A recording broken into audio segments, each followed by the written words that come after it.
جھیل سیف الملوک پاکستان کے شمالی علاقہ جات میں واقع ایک قدرتی جھیل ہے جو کہ خیبر پختونخوا کے ضلع منسیرہ میں واقع ناران میں ہے، جو کہ سطح سمندر سے تقریباً 3224 میٹر اور 10,500 فٹ قریب بلندی پر واقع ہے، اور یہ خوبصورت جھیل کا شمار پاکستان کی بلند ترین جھیلوں میں ہوتا ہے۔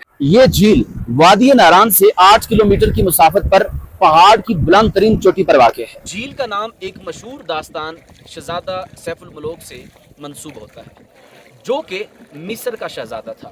اس نے ایک پری بادشاہ کی بیٹی بدر جمیل سے محبت کی، اس وجہ سے اس جھیل کے ساتھ اس داستان کا ایک رومانوی تعلق بھی جا کر ملتا ہے۔ یہ جھیل نہ صرف قدرتی حسن بلکہ ادبی اور ثقافتی اہمیت کی حامل بھی ہے۔ یہ جھیل برفانی پہاڑوں سے پگھلنے والے پانی سے بنتی ہے، خاص طور پر ملکہ پربت کے گلیشیئر سے۔ جھیل کا پانی نیلا اور شفاف ہے اور انتہائی ٹھنڈا ہے۔